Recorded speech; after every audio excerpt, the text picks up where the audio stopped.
Hello. Welcome to another episode of the Funky Marketing Podcast. This is the third one when we record people who we actually pronounce as Funky Marketing top voices. Those are like the people that we consider as people who are speaking their minds out, don't go for some bullshit tactics, bullshit strategies, don't talk what other people like to hear, but have their own voice and trying to change the industry at least a little bit. Today, my guest is Francisco, and I would like to give him the opportunity to kind of tell us a little bit about himself. I must admit, I hate talking about myself. I love talking about stuff. I don't love talking about myself, but fair enough. So I'm a keynote speaker on storytelling. So my focus is storytelling. So that I usually do that through either keynotes or training or coaching consultancy. And most of what I do today, and either through any of these means or through social media, is to try to make people more aware of how the way they communicate is, I could say, rubbish, but that wouldn't be polite. It's just not effective. It's a lot less fun than it should be. It's a lot less effective, and some people, when they're trying to sound a bit high principled, say it's just not human enough. And I think story is the answer to most of those things. So just understanding how to use story in your communication. This could be anything. Some people obviously will use this for marketing, but it can be for leadership. It can be for employee engagement. It can be for sales. It can just be for trying to get your ideas across through whatever means you're using in a more interesting and memorable way. Totally agree. Stories are something that we need to say a lot. Like, I was just thinking about it the other day, talking about marketing with some students on the Faculty of Economics, and they asked me a few questions about Seth Godin, about the things that he's saying, specifically about the book, like all marketers are liars, and how like it's like your customers are the bigger liars than the marketers will ever be, like, because they don't know what they want, but they just think that they want something, and then when they don't get it, because like usually the answer can be something that doesn't exist yet, and like if they don't get it, they get pissed off, and it's kind of interesting. I've seen that a lot of times, and that's why the copywriter's job is very hard thing to do, especially like doing the research, getting into the minds of those people, and kind of like that's why marketing is not black and white, but it's like totally gray. So just today, I put something out on social media about this experiment from Wharton Business School. And it's one that's been replicated plenty of times, but it's a very basic thing. So you ask people, who would you give more money to? So, option A is Rokia, who is this 7-year-old girl who lives in Africa. And her family is very poor. She is often starving. So whatever money you give her will help feed her, educate her, and improve her overall quality of life. Option B is you're highlighting that because of not enough rainfall and grain shortages, there are about 3 million people currently starving in the same country Roki is from, which is Mali. And if any money you give is going to help these people not starve. And unsurprisingly, almost everybody says, hey, I care about the little girl more than I care about these 3 million people, which is understandable. We've evolved to care about individuals and our own tribe and not all these random people. But when you add them, you say, okay, so there's this little girl who's starving, and she's just one out of 3 million people starving in her country because of this. People give less money than if they just gave it to her. And when you tell them, listen, do you realize that this is happening, right? You're valuing the one more than the few. Even if I said, even if the story, no, you're still helping her if you give money, but now you're helping more people. They will lower their donations to the individual level to match the ones they would have done in the group level, because they realized there was a problem. But the problem, once they realize that, it makes them less charitable. So I agree, people they don't necessarily know what they want, and if they think rationally what makes more sense, they might come to very different conclusions than what their final choices are going to be. So I don't think necessarily anyone is lying. I mean, plenty of people are lying, but I don't think it's necessarily a case of lying. It's a case of understanding how we work. And if you understand how we work, then you can pull on the right heartstrings, hopefully for a good cause, and not, to sell some random crap that nobody needs and makes their lives on the planet worse. But it's part of the human condition, I guess. Exactly. Like when it was like 2 years ago, I think, when I just came to the previous agency when I worked at, like, we needed to do a marketing for this clinical institution when they wanted to target women who are yet to be pregnant. So because they want them when they are pregnant, when they are in that stage, they can go to them. So they need to be informed about everything. And like the team that is doing the research and everything is like reading all over like female portals and everything. They're like, oh man, now I know how the female brain is working. Now we can do something with it. And it's kind of interesting. Like, you play the certain role and you get into not only like into their minds and emotion, but you also get the compassion to do it, how they are acting, how they are doing stuff. So talking about stories and all those kind of things, like, tell me a little bit how your story started. How was your childhood? Where did you grow up, actually? I have no idea. So I was born in the US. My father was taking a PhD in Philadelphia. So I was born there. I was there for only a couple of years, and then my family moved back to Brazil. My parents, and my little brother. And so my parents divorced right after. So essentially I was raised by my mom, and I saw my father every couple of weeks. And I grew up in Brazil. And every time we talk about someone's childhood, there's that instinct to say my childhood was normal. And I think to most people's understanding of what a childhood looks like, mine was normal, was uneventful. I had, apart from the divorce parents, which is a pretty common thing nowadays, more than perhaps it used to be. But, I went to school, I had friends, I played around, I played football, just did the usual stuff, I think, that most middle-class kids do. But it's also true that when you talk about childhood, the things that we don't necessarily remember that well unless we try is how we used to feel. Because I think, this is probably even more normal than the rest, is I felt pretty happy for most of my childhood, but at times I didn't. And, I can clearly remember plenty of times feeling inadequate and feeling like, I didn't have friends I always had, but like, especially when you start get interested in the opposite sex or any sex, it's easy to feel that, you're not getting anywhere, you're not popular, which I wasn't.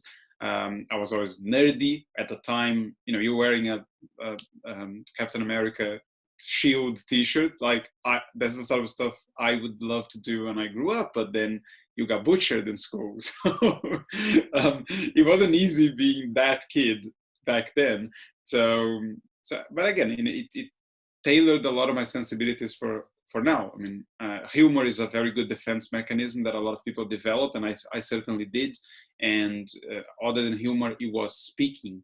So whenever there was group activities in class, there was, you went to someone's house and then you're trying to get something done, and then the person's mom is bringing you snacks, and only like 2 people are working, everyone else is just mucking about, and you always had to choose someone who's going to get up in front of the class and present, usually, and I was that kid. So between the humor, that and helping people get through their English and literature tests, I was just popular enough to get by high school without any major psychological damage, I guess. Yeah, sounds like so many people that I know. Like, but it's kind of interesting, like that we consider some things normal. Maybe not in Brazil, but here, like in Serbia, growing up, like we couldn't go out of the country in the 90s, so the only where we can travel was like going with a basketball team around Serbia at the time. And also like in 2000, we actually 99 2000, yeah, we were bombed, and it's kind of, I remember this as probably the happiest period of my time. Like I just because I could play like basketball the whole day with my friends and hang out and like talk about all those kind of things. Like sometimes we went to the shelter and there were like all kind of people that know a lot of different things, and I could pick their brains and just talk about all kind of different things. And for me, it was interesting. But when you look at uh, like the military object in the city was bombed for like 3 times, and it's like totally different thing. And the different thing is how we see those things at the time. And like I don't know, when I go back and think about it, like it's one of the biggest things that happened to our country, the bad things. But for me, like, and my friends, we were kind of like happy. I didn't have the exam to enter the high school because of that. Like, woohoo, let's go. Yeah, no, I wanna talk about that. But talking about bombing, you seem to be getting bombed by notifications there. You wanna shut down. Yeah, but so the stuff that is weird that we don't think is weird is true. Obviously, your weird is much weirder than mine, because the one thing that came to mind now that a lot of people would be very strange is how when I grew up, there was even more of a difference between people who had money and people who had no money in Brazil. So one thing that I grew up with is this idea that everybody had a maid. Now, I didn't have a live-in maid, but most of my friends did. So there's this person who would live, sometimes helped raise them, and would live in their house from Monday to sometimes Saturday. And most apartments when I grew up always had like a little bathroom and maybe a little bedroom off the kitchen, and people just live there. And that was the most normal thing in the world. And Brazil to this day, if you look at like the way school works, you either go in the morning or in the afternoon. You don't do like the whole day. Like here in Spain, my kid goes to school, she gets in at 9 and she leaves at about 4:30 or 5. And in Brazil, no, you went in at 7:30 and you were done by 12. So unless one of your parents didn't work, you needed a grandmother or a maid or a babysitter to look after you for the rest of the day. And that to us was very normal. But obviously, for most people, the idea of a live-in maid makes it sound like you're in Downton Abbey or something, which is definitely wasn't the case for us. And on what you were talking about, the bombing thing, and I don't know if this had something to do with it or it was just, childhood and you didn't think about the stuff much. There's this super interesting book by Sebastian Junger called Tribe, and he talks about the bombing in London and how by most measures, people's quality of life was considered higher during the bombing. Because you stop caring about all the small things that don't really matter, because there's a sense of community, because you're all together fighting something, and people got a sense of purpose. So when the bombing started in London, people thought there's a lot of concern about mental health, the same way we hear now about COVID, but perhaps now we don't have that sense of purpose. We don't feel like we're all together fighting something. Perhaps we should. But in the bombing, that was definitely the case. You had a clear enemy. So instead of people breaking down and the mental institutions being overrun, it was the opposite. People were feeling better from the stuff and thinking, can you let me out? Because I want to contribute to the efforts. So there is this weird thing that happens, well, perhaps not so weird, but there's this thing that happens to human beings when we are under like group stress, that we band together and we help each other, and we feel purposeful, and that is a powerful force for our psychological and emotional well-being. Now, we probably should find ways to do that without being bombed, but at least it's a clue on what works. Like, listen, let's have some fun. So at the time, like, my father was recruited to the army, and it was like my mother, my sister, and me, and it was the NBA playoff. Like San Antonio and New York were playing. Latrell Spliver was giving it all up, and I was spending long nights alone, like watching this, and it was DSF, like the German channel, when like in the breaks they would have I don't know, this like you call it sex call centers, like try, no, and like I needed to put the mute as soon as the break hits. If I don't do it, or if like my mother and sister wake up and like, are you really watching the game? This is like kind of the most hilarious thing. I needed to be concentrated the whole time, just to mute or unmute things. So in Brazil we had what was it called? Sexy time or something like that. And it was, I think, Saturday nights, and it would start around 11 o'clock at night. So every teenager in Brazil would try and, oh yeah, I'm not sleepy, I'll hang around a bit longer, and then you watch this thing. And I did it worse than that. When I lived with my father for a bit when I was, I don't know, 16, 17, and there was cable TV, so you could hire the porn channels if you wanted. And he was traveling a lot at the time. So one day I called the cable company and I pretended to be him, and I allowed the channel in. I think it was free at the time, just had to allow it. And I watched a ton of that thing. And then my father only found out because I had two small brothers who didn't live with him either. And one day he got home really angry because he was taping something for the kids, either some movie or some cartoon, and halfway through the cartoon, there was like, clearly someone had changed the channel to some porn and changed back. Luckily, I was just channel hopping and didn't actually sit down to watch anything, because otherwise I would have scarred the poor kids forever. But yeah, he wasn't happy with that. I didn't live with him for much longer after that happened. that was the end. So tell me, how did your career actually started? You told me an interesting thing. Like you started working in a government. Yeah, so I needed a job because I needed money, and this is very strange. So my mom was working in a different branch of the government at the time, and she said, "Oh, let me ask around to see if there's any jobs going."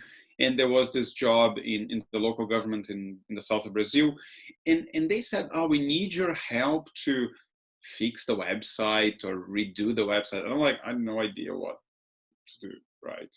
And I don't know why they hired me, really. I don't know if someone owed my mom a favor or whatever. I mean, this is Brazil, so it's possible.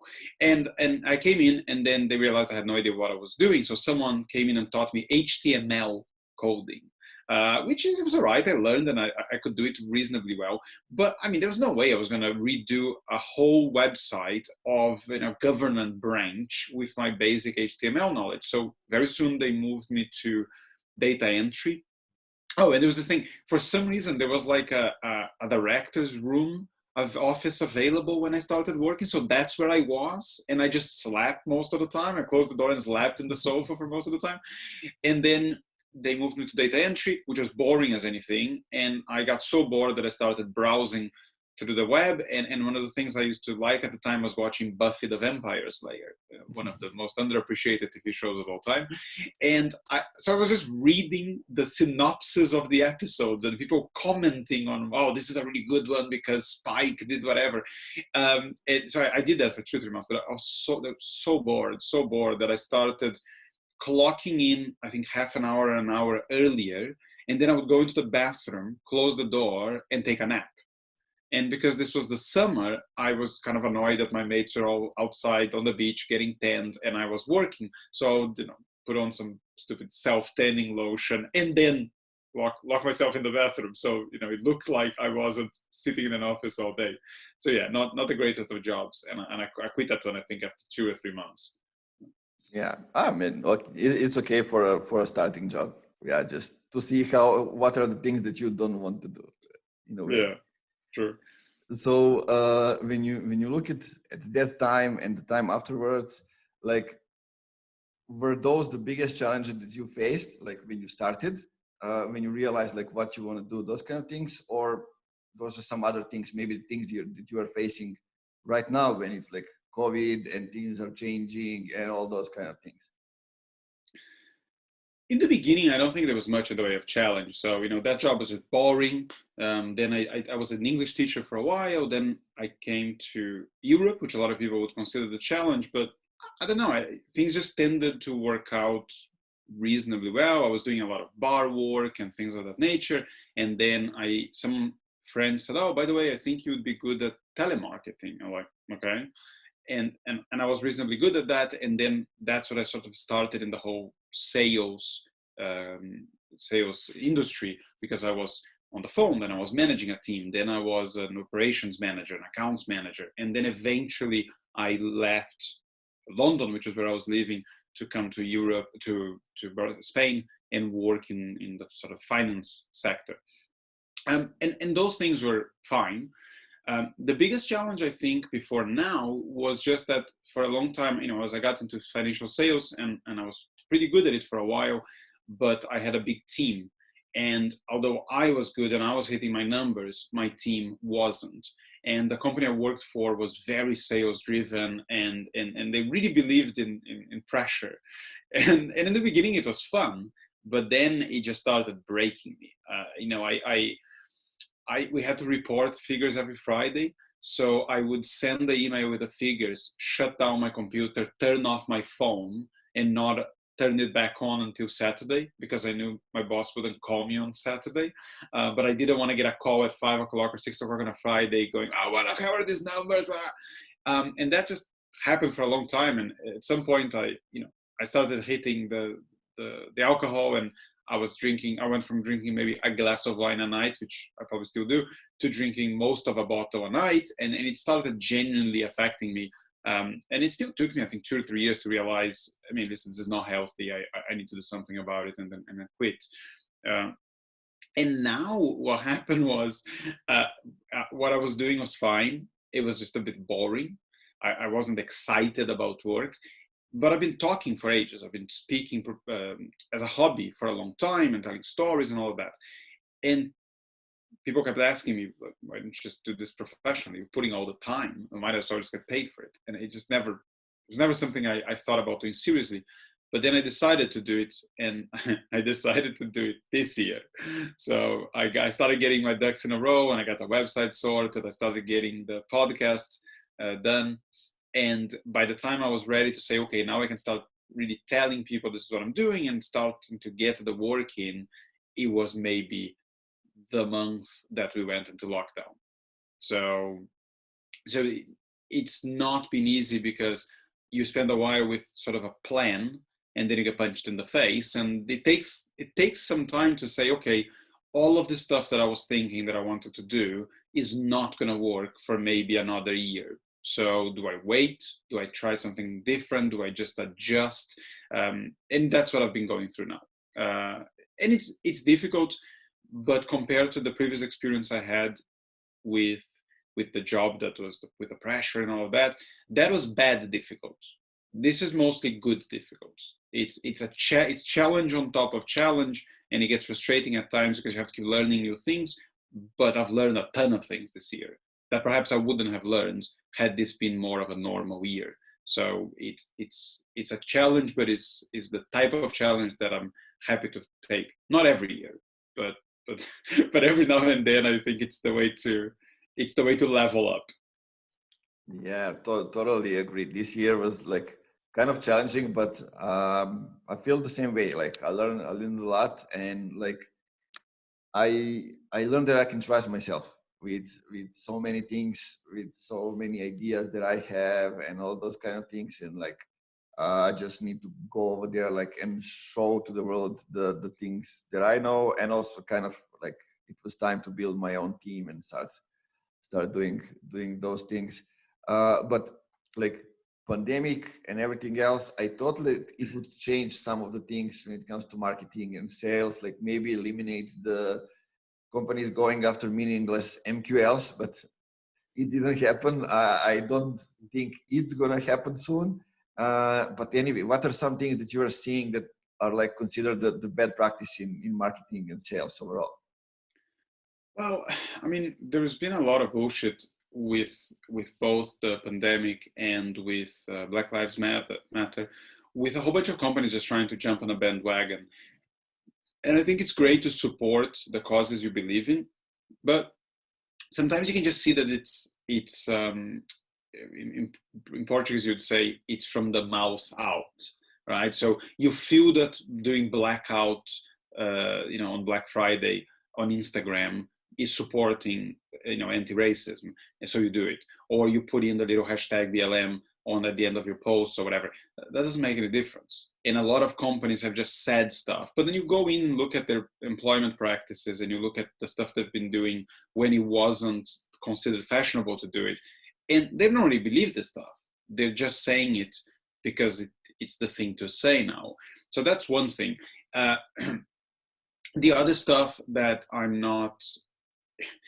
don't love is, I think so a lot of people just gotten too carried away with the moment we're living in, and they're either trying to be the best people in the world or the best companies in the world and look like everything they do is a social cause when we know for sure that it's not, or they're just trying to keep finding the positive of it. I mean, life is still normal in many ways for a lot of people.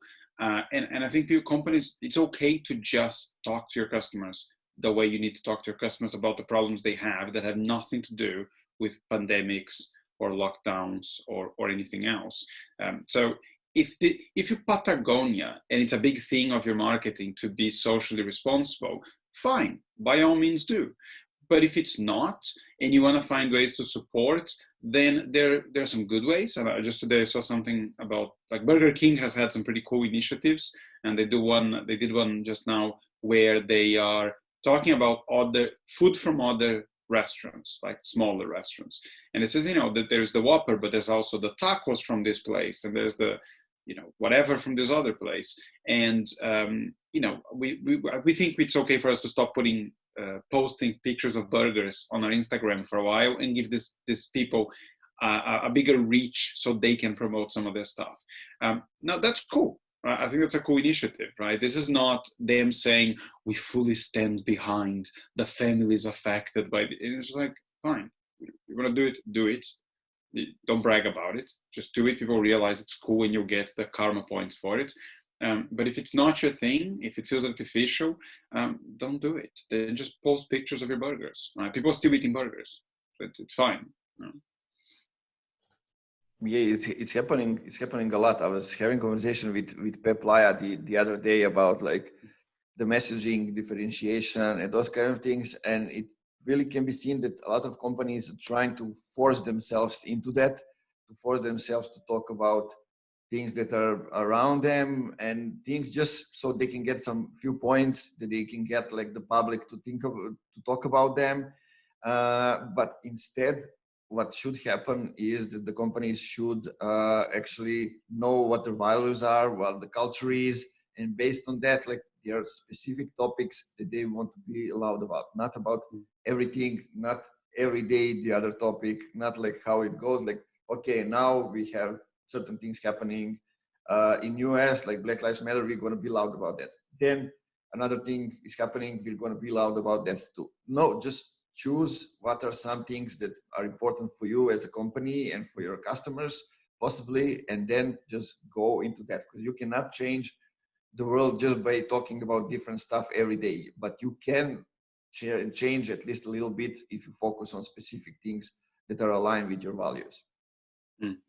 Yeah, and it's the easiest thing in the world to show that either you are serious about the stuff or you're not. And this is another place where stories come in handy, because if you've cared about stuff for a while, then there's plenty of stories you should be able to share from your employees, from your customers, that shows that you care. If you started caring and you're genuinely doing something useful, then that's your marketing now. Like, it's just you doing that thing, and you hardly need any product it's a tiny bit of product placement for a TV commercial of the thing you've done that is actually good for the world or for this cause. Or you'll be doing cool things for your customers, and they will share those stories. Now, on the other hand, it's very easy for you to be saying a whole bunch of stuff, and for one employee to say, yeah, that's bullshit, because you're talking about Black Lives Matter or whatever you're talking about, and I am this person, and this is what I've lived through as one of your employees in the last 6 months. So I think you get caught out very easily, and even if you're not caught out, you might just come across fake, and that's not. I think we have very little tolerance for that stuff now. So if you don't genuinely mean it, then don't, because I think you have more to lose than to gain by trying to tick these social boxes. People see through that stuff now more than ever. One thing that you said right in the interview is that they're all kind of people that are considering themselves as experts now, or thought leaders.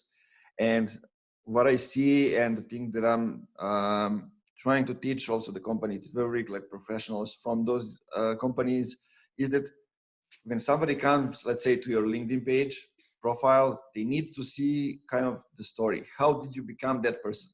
Where did you get the knowledge? Where did you get the experience? And people don't think about that enough. Like, I want to see the journey, because the journey is what gives you relevancy and authority and everything. And like, I don't see many people doing that. They're just like, I'm just going to come up to LinkedIn. I'm going to open my profile and I'm going to say I'm the expert, and I don't know, like storytelling, just because it's popular today. And I can say it, like, who can prove that I'm not that kind of person? Some things are very easy to prove, and some things not so much. Now, so there's I think there's two levels of proof that you can offer.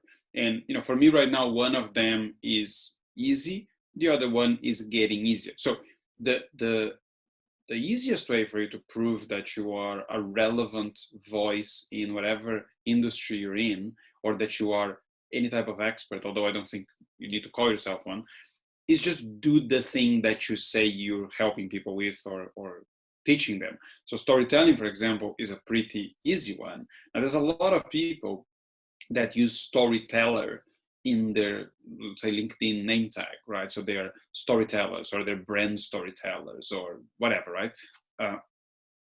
But at least in their social media, they cannot tell a story to save their lives. Most of them don't even know what a story is. Like, there's a lot of people that love starting their posts with story time, and then they just tell you a whole bunch of stuff that is not a story. So if someone is saying that they can teach people how to tell stories, they need to be able to tell stories, right? And this is pretty basic. If someone is telling you that they're going to teach you how to make your LinkedIn more effective, well, their LinkedIn needs to be effective. Now, that doesn't mean they need to have 200,000 followers, right? But they need to be getting engagement in their posts. And again, engagement is not the only criteria, but they need to be able to prove to you that this thing that they're saying they're good at, they are good at. So that's the first level of proof you can offer. The second one is just results, right? And this is something it takes working to do it. And then you can have case studies, you can have testimonials, you can have, just share examples of the stuff you've done for clients. Those two things are significantly more important than putting the word expert or thought leader or whatever in your website or in your marketing. It just prove what you've done. For speakers, is the way most speakers will do this is, you have a video so people can see you speak and know that you can do it. You have a list of clients that is reasonably impressive. You have testimonials, and it's not going to be very different for a lot of other people. Like, if you're in a marketing agency, who do you work with? right? I don't know if awards are particularly relevant in that industry, but if they are, have you ever won any awards? Because otherwise it's just a lot of hot air. And I think more than anything else, I think it's kind of sad, right? Because if you have to keep calling yourself stuff, it's a self-esteem thing, right? So occasionally I meet people, like doing the work I do. Sometimes I'm emceeing an event, right? And you get all these people that are doctors, like they're officially doctors, and they make a point of being introduced as doctor something something. And I get that in some environments it's important for your credibility that you are a doctor, but sometimes it's not. No one cares that you're a doctor, but they get upset if they're not called doctor something. I was like, really? Is that really important to you? I mean, being the doctor is not enough for self-esteem. So I don't know. I find that, like, if you look at mine, I'm talking about the things I do more than the things I am. I don't even call myself a storyteller, although it'd be ridiculous to presume I'm not. But I don't know. It's, to me, just sounds a bit pretentious. I can tell I'm telling stories all day. Like, if you just look at my posts, that 2 or 3 out of 5 will be a story of some kind. So, it's there. Stop saying you are something, and just, don't tell, show. It's kind of interesting how LinkedIn works. Like, I never saw any of your posts until like Martin told us, like, there is a guy who is doing really good stuff, and I'm following him. Like, how we come up with the Funky Marketing Top Voices list. Like, all the people from Funky Marketing, we all had a list of like 10 names. Then we compared them, and then we narrow it down. So there was some people that I have never seen in my feed before. And that's kind of how, okay, so we learned that there are also different people doing really good stuff, and it's kind of help us discover people like you in my case. And like, so talking about that, what I ask every guest now within Funky Marketing Top Voices, like, what would you consider as funky marketing? When somebody tells you, like, define funky marketing, how would you do it? So I'm obviously biased towards the whole story stuff, right? And I think on the interview I mentioned the term inspirational marketing, which I've stolen from a guy who I had in my podcast a few weeks ago called Mark Ensign, who has the book with the best title ever. It's called Be a Dick. And Mark, he describes inspirational marketing as essentially companies doing, going over and above for clients, and then just sharing those stories or doing it in public, right? So he shared the story which I loved, which was he was getting an airplane, he was flying somewhere, and I forgot what the company was, Jet Air or whatever, and the plane was late. So he tweeted something like, is it a bad sign that it's 5 minutes away from my plane taking off and the airplane is still not here? And they replied to him and said, oh, listen, we're really sorry, there was a delay. What can we do for you? And he said, can I pilot the plane? And it's like, well, no, we can't. But can we offer you something else? Yeah, how about unlimited snacks? And they said, sure, deal. When you get on the plane, there'll be unlimited snacks for you, right? So they did this on Twitter, right? So that got a lot of traction. And then he was flying with them again a few months later, and he said, oh, I'm about to get on my whatever JetBlue flight. Any chance of more unlimited snacks? And they replied immediately saying, we'd already seen you were on the plane, and that had already been booked for you. Enjoy. Now, that type of stuff, which again takes them nothing, right? It's a tiny bit of money. It's just having someone there guided to say, do some cool stuff for your customers. Like, they need anything, go over and above. And if you can make it funny, then even better. And I think that to me is very funky marketing, right? And if you're genuinely doing cool stuff, particularly if it's funny stuff, that's all the marketing you ever need. And again, all they're doing is then you have that story told, either by you, or in this case, Mark has told the story a million times. I've now told the story a few times. And that type of organic marketing, I think if you can stimulate that by amazing customer service, that is something people that will resonate with people a lot more than a cool ad will. Like a cool ad that is clearly fiction can still be immensely productive. But I mean, who watches ads these days? Like I don't remember the last ad I watched, because I don't watch them on YouTube. I just skip them. I don't watch TV really. So I think you need this stuff, because the usual barriers are, the usual ways to market are not as clear as they used to be. And if you can do something that other people, if you can create stories that other people tell for you, then, I mean, obviously I can't remember the name of the airline, which that's not reinforcing my case, but it's just because it's an American airline and I don't know American airline names. But generally, you remember this stuff a lot more, and it's just cool, right? My association, if I'll see the name, I'll remember. I was like, these are the guys with the unlimited snacks, right? And I'll have more sympathy for them immediately. So that to me would be a pretty good example of funky marketing.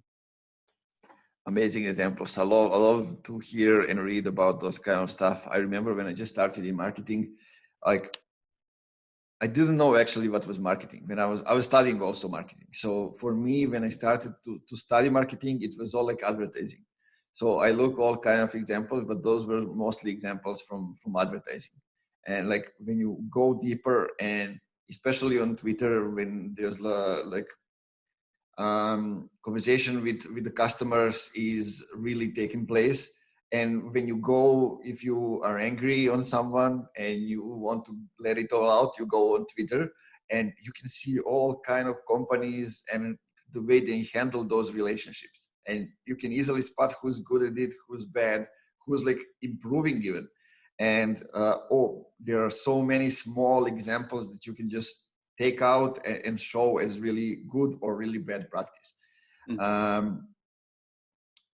One thing I'm interested in, like having all that in mind in your background, different kind of things that you are doing at the moment and that you have been doing before. Like when you look at 2021, what are some things that you think you're going to take from this year and just double down? Or what are some things that you are thinking, these are the things that I will finally have time to do or be able to do it if the pandemic allows it? I'll start with the last one because that's the easiest one.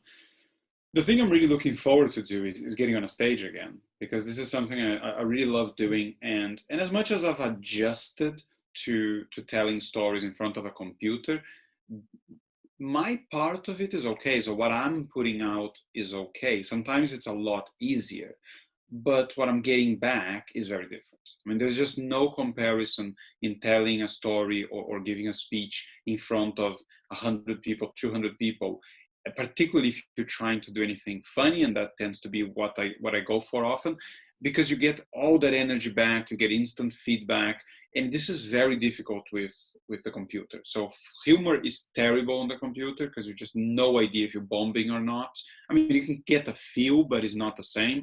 And also, I will learn a lot. How can I put this? Doing stuff online makes me better in many ways, but it would take me years to learn something that I would learn in days or weeks by doing it live. Like I can get material that I think is good enough and do it live and know exactly what works and what doesn't and change it immediately.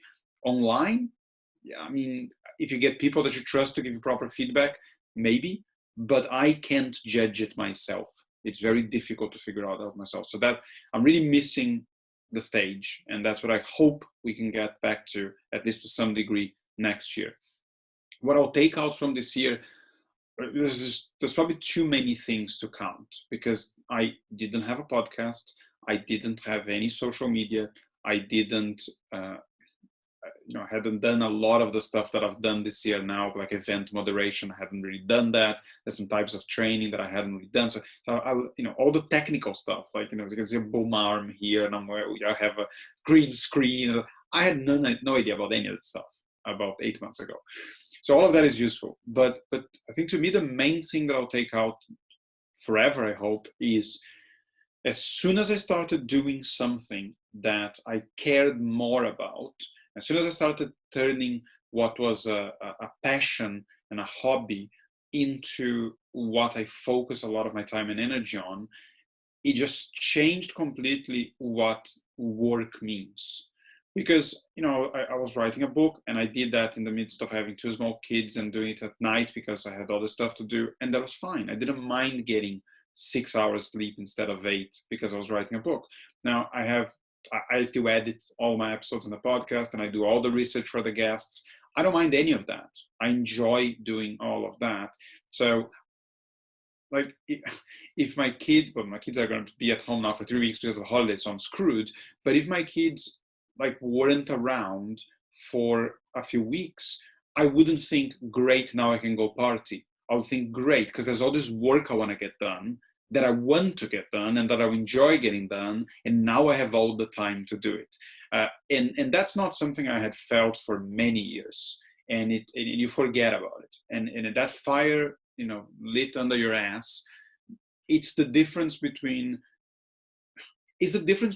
realizing your week has 7 days and not 5 horrible days, and 2 that you genuinely enjoy yourself.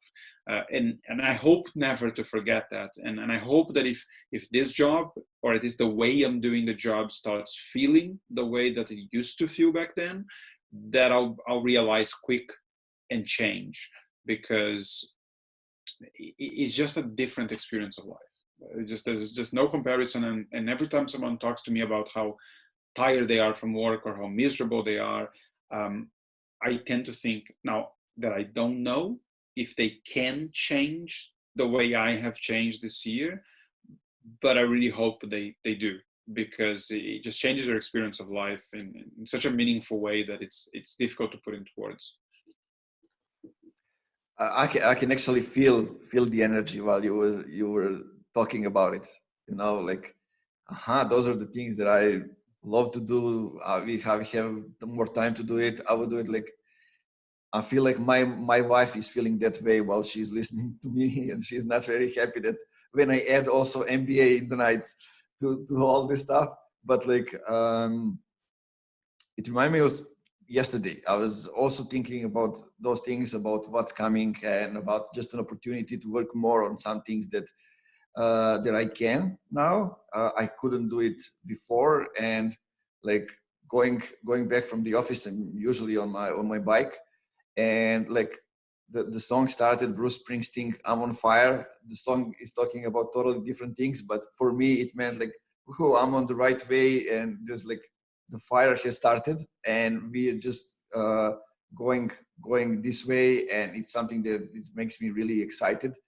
And kind of, like those little moments when you realize that you are on the right track and you just need to put in additional work if you can find time. Like, I don't have kids, so I think I probably have more time than the people with kids right now, but like, love those kind of things. And the time one is a very important point, because most people say, oh, I don't have the time, but not trying to be controversial, but I think that's bullshit, because I currently have 2 jobs that I do, right? So I still have some of the finance stuff going on the side.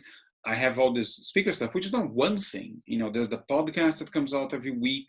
There is the social media stuff. There is the separate marketing I do. There is preparing material for it. There is the actual doing of the job that sometimes takes hours and hours. Like I have this award thing that, the award goes to thing that I mentioned to you.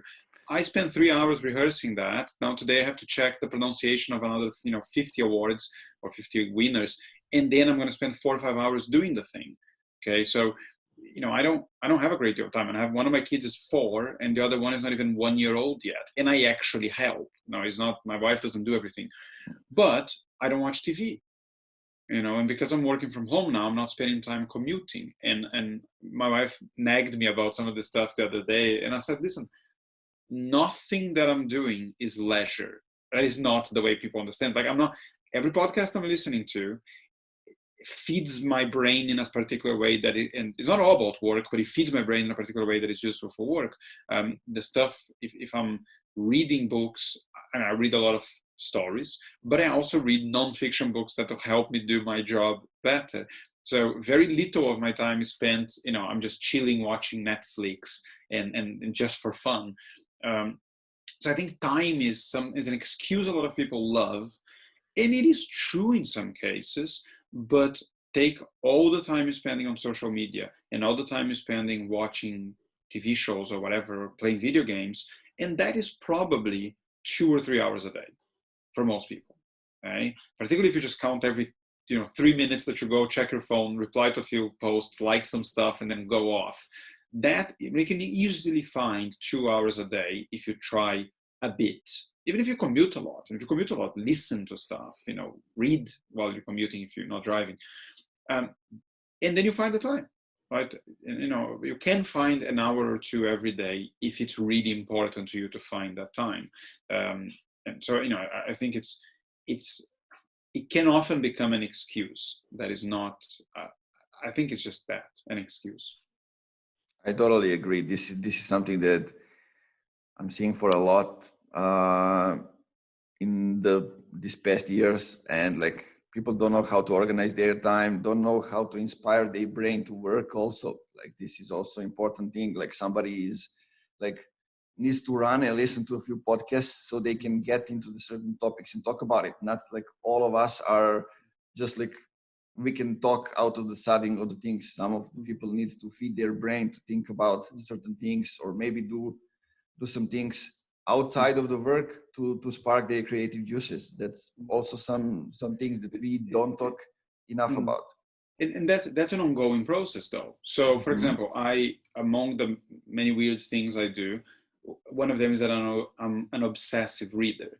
So this year I'm letting myself down because I think I'm going to finish the year having read about 70 books, whereas normally it's closer to 100, right? But again, don't watch TV, don't spend much time on social media. That's how I read so much. And that gives me ideas. So I have lots and lots of notes on my phone about ideas for speeches, ideas of how to change or build up my keynote and stories I can tell. So when you have something that you have to do, you're not starting from scratch. You're not going, okay, what could I possibly talk about this stuff, or what do we need to? No, I mean, you are doing the research, you are doing the preparing through your time. If all your leisure is stuff that doesn't feed your creativity, and your creativity is something you need for work, then you need to tweak your leisure. I mean, there's plenty of excellent books and TV shows and documentaries and movies that will feed your creativity. You just need to change slightly the stuff you are consuming so that it's adding to what you need and not taking time and sometimes energy away from it. Yeah, I see one of the things that I changed. Like I was reading 2 or 3 big books every 2 weeks, but now I started reading more comics because like I don't have the concentration to read like the food book, and I found like a lot of business books are all the same. There are like 1 or 2 things that you can take out of it, and that's like, okay, if I find faster those 1 or 2 things in the book, like I feel like, okay, I don't need to read the whole book. This is kind of the change of the mindset that I had. But also like comics, they show me like how to write effectively, copy, how to set up the scene, how to enter the new characters in the story, like all those kind of things. And I didn't think about it before. Like now when I'm reading, I'm like studying comics, and I'm like, okay, there are specific things that I can use over there, specific things that are teaching me something.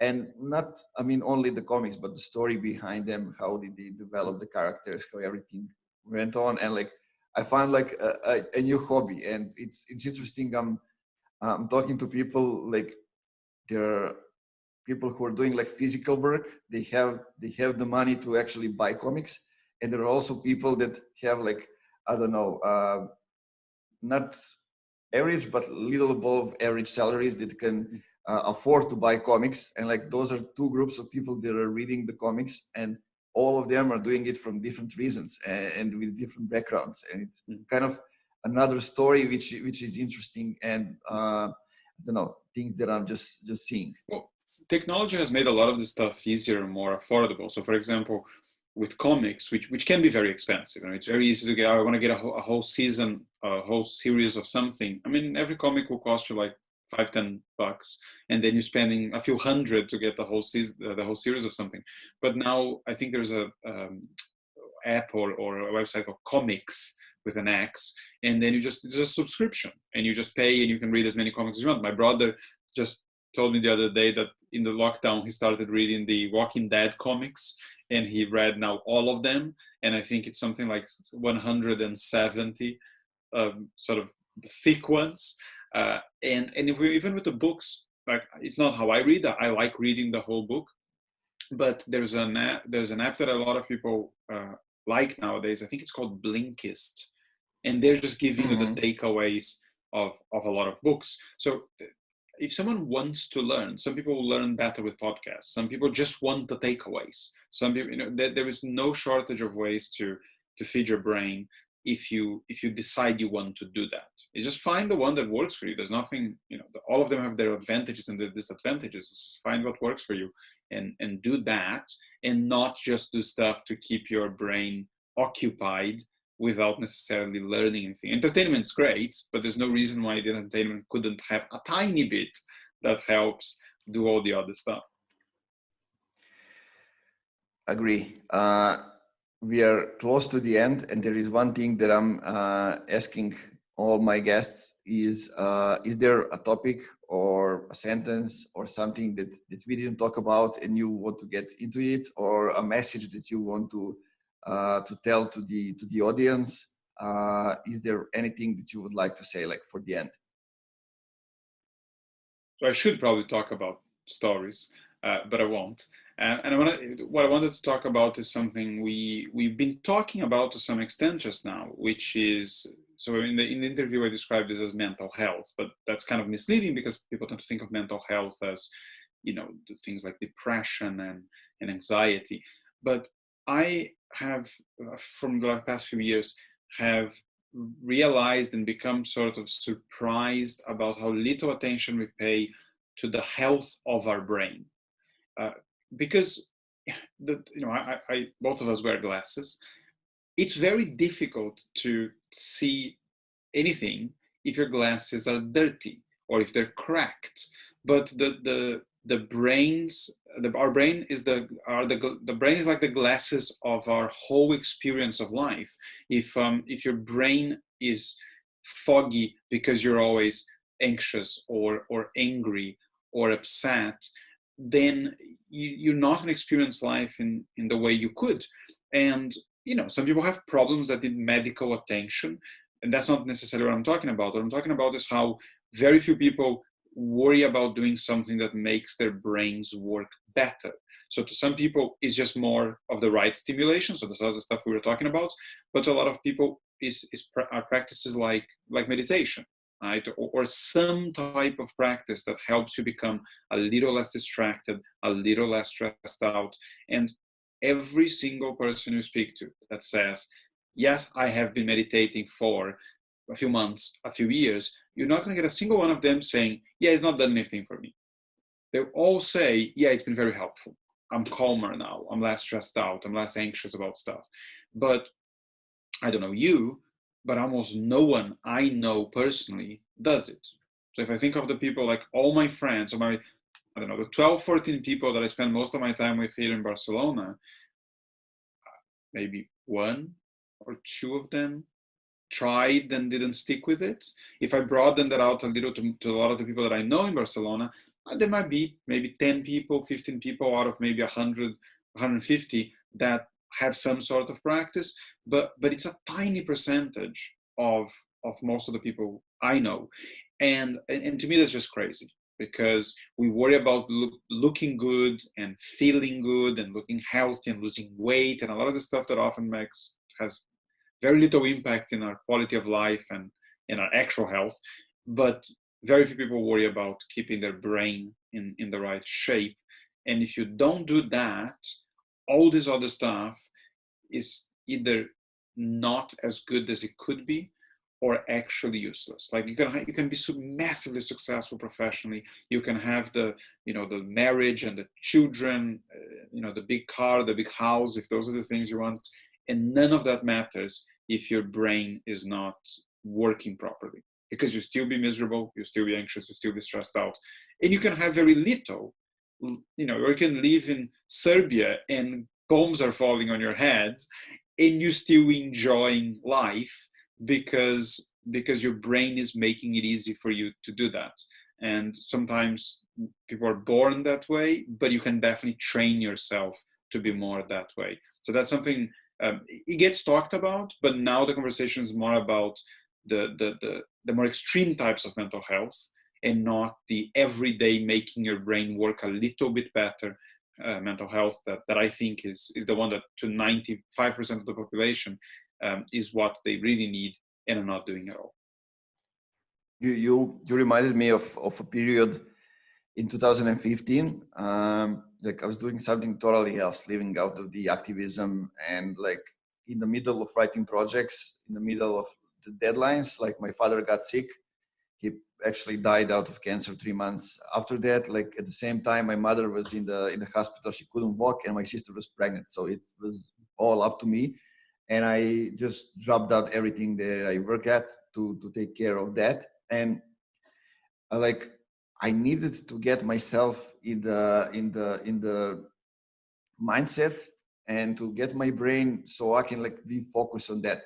And I remember it was hard. Like I was alone in the apartment thinking about all different things, like talking with my mother on my phone. My father was in a hospital but in a different city, so just going with the ambulance from one city to the other. And like when we talk about the mind, where was my mind at the moment, like it would just blow out if I didn't take time to like just calm down, just think about the things from my perspective and not think about anything else. Just get my brain into the position that I can like be the person that can do the responsible things at the moment. And I think it's kind of the times when I actually like grew up in a way. It wasn't when I was like 30, it was when I was like 33.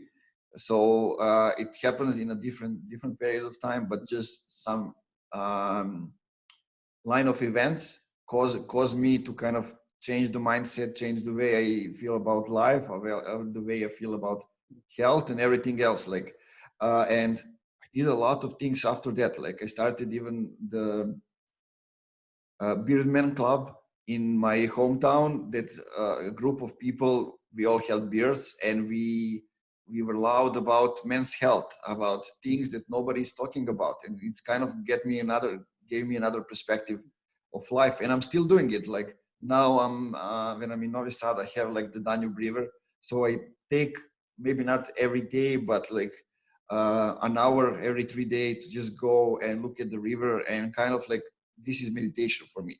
When I let my brain just go, my thoughts with the river, and it kind of clears up and it goes everything away, and I'm coming back like ready for what's next. Yeah, to some extent you were lucky, because when you felt you needed to do something, otherwise you're going to suffer from it, you were still able to do it. But what happens with a lot of people is the same thing that happens with our bodies. So one thing that happens with older people a lot is they fall and they say break a hip, and that's always is the beginning of the end for a lot of older people. And the reason that happened is because they hadn't been taking care of themselves. Because why is it that us in our 30s we don't fall and break our hips? Because one, our bones are not that fragile, because our bones are supporting more muscle mass, and our muscles are not that weak because we do more physical activity. So the moment you sleep on the stairs, you go, ooh, and you straighten yourself out, and you think, oh, that would have been bad if I fallen, but you don't fall. And if you fall, you don't break. But I think what happens with a lot of people is they never did any work mentally or spiritually, as some people like to think of. And then when it happens, they fall and they break. So I think that the time to do these things is when you don't need them. You get yourself in the best shape you can, so when it happens, you can take it. Because life will get harder for all of us at some point. At some point, we or someone we love is going to get sick and is going to die, and businesses are not going to work, and maybe another pandemic will come or something. And if you're fighting those with a very weak foundation, then it's just very difficult. And that's why I think that it's not some people think it's a selfish thing. It's the least selfish thing you can ever do, is to look after yourself, because when the people you care about need you, you'll be ready to help them. When they are falling to pieces, you'll be there ready to pick them up. If you don't look after yourself, then you won't, and you become a problem and not part of the solution. And I think now, with the year we had, I know a lot of people that are really struggling this year, but their circumstances are no harder than mine. They have a job, they're making money, they're still healthy, and they're really struggling because they're struggling to cope with being in their house all the time, not seeing people all the time. So the only difference between them and me is our brains. The way we see the world is different, and some of that is lucky for me, and some of that is just a lot of effort being put over the years to try and be a bit more resilient that way. But just see how many people are going to come out of this going, yeah, it was a pain in the ass, I wish I had seen more people, but hey, we got through it. And so many people are going to have consequences, mental consequences from what's happened now for a very long time. And I think it's obvious that this is important. So it's something we need to make time for. Important things, and I'm glad that we talked about it. Man, thank you for the conversation. I think it was a good one, totally honest, and we tackled some things that we usually don't talk about here, and I'm glad that we did. So thank you once again for doing it, and tell the people where they can find you. Sure. So if you want to hear more story stuff, I have a podcast called the Story Powers Podcast. You can find it everywhere, and it's usually a conversation with someone else who works with story, like speakers, storytellers, marketing people, branding people, and we just have sort of very open, and they bring the knowledge, I bring the nonsense normally. But yeah, fun conversations, and that's what I'm putting a lot of my effort now. But you can find me on LinkedIn. And if you want to look me up, my website is storypowers.com. So those are the easiest ways to find me. Thank you, man, once again for being here, and see you all online.